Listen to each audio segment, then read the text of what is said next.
नमस्कार, आप देख रहे हैं नेशन खबर प्लस। देहरादून बद्रीनाथ धाम के चढ़ावा गन्ना विवाद को लेकर सियासत तेज हो गई।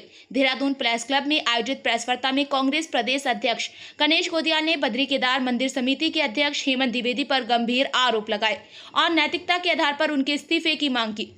गणेश गोदियाल ने कहा कि उनके कार्यकाल में प्रमोद नौटियाल की नियुक्ति नहीं हुई थी। उन्होंने दावा किया कि वर्ष 2010 में शासन को प्रस्ताव भेजा गया था, जबकि स्वीकृति वर्ष 2014 में मिली। साथ ही उन्होंने बीकेटीसी पर पिछले कई वर्षों से अनियमितताओं की अनदेखी करने का आरोप लगाया।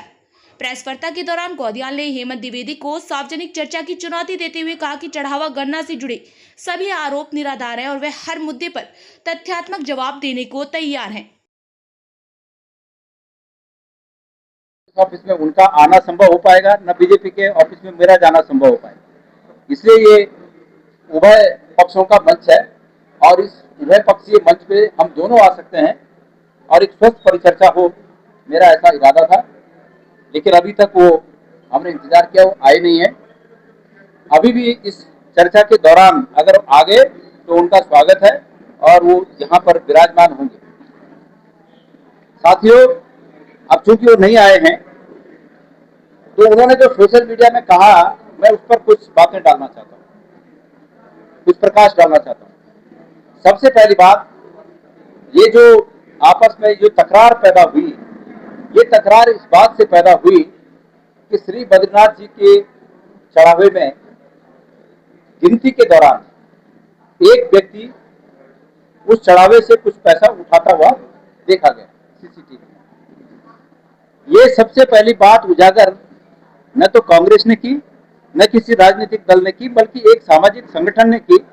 और उस सामाजिक संगठन के व्यक्तियों ने कहा कि वहां पर ऐसा हुआ।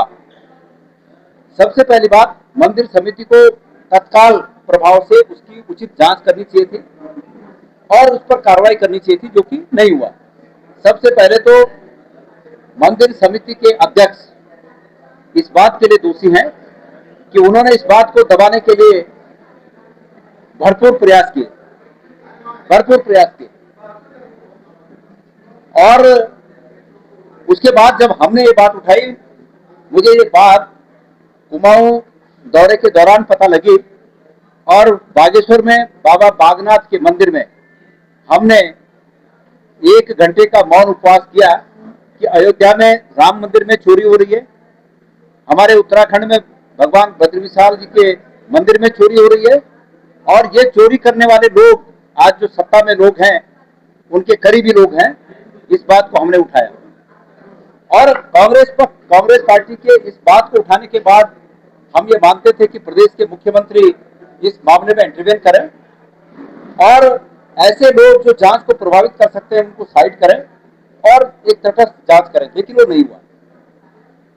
आज भी अब मामला ये है कि जो व्यक्ति इस चोरी में आरोपित हैं, वो व्यक्ति मंदिर समिति के अध्यक्ष के वैयक्तिक सहायक है। जब ये बात पता चली कि वो वैयक्तिक सहायक हैं और उस वैयक्तिक सहायक को वर्तमान अध्यक्ष जी ने वैयक्तिक सहायक के उनके दायित्व के अलावा प्रोटोकॉल अधिकारी और साथ साथ में गणना के काम में, मतलब जो चढ़ावा आता है उसकी गणना में भी उनकी एक्सेस को सुनिश्चित किया, ये गणना के काम में भी जा सकते हैं। ये बहुत ही गंभीर और आशंकित करने वाला मामला लगता है। अध्यक्ष जी को ये बिल्कुल उचित नहीं है कि वो अपने आदमी को, अपने जिसके साथ उनका नाम जुड़ा हो, उस व्यक्ति को गणना के काम तक लगाएं। मैं एक बात और कहना चाहता हूं कि अध्यक्ष जी ने इन पापों को छुपाने के लिए मुझ पर आरोप लगाए, मेरे कार्यकाल पर आरोप लगाए। मैं गणेश गोदियाल सार्वजनिक रूप से इस बात को सरकार को चुनौती देता हूं, मंदिर समिति के अध्यक्ष को चुनौती देता हूं कि जो आरोप उन्होंने मेरे पे लगाए, उन आरोपों को सिद्ध करने की जवाबदेही भी उनकी बनती है। मुझे कुछ चीजें याद है, जैसे उन्होंने कहा कि मैंने बिनसर में मंदिर बनवाया। अब बिनसर में मंदिर बनवाया, नंबर 1 बात, सबसे पहला फर्क यह है कि उनके ऊपर आरोप है कि चोरी कराई, ये आरोप है। और मेरे ऊपर आरोप लगा रहे हैं कि मंदिर बनाया। मंदिर बनाना कोई अनैतिक काम नहीं है, कोई अनैतिक काम नहीं है। जो मंदिर बनाया बद्रीनाथ केदारनाथ मंदिर समिति ने मंदिर ही तो बनवाया ना। मैंने अपने कार्यकाल में जोशीमठ में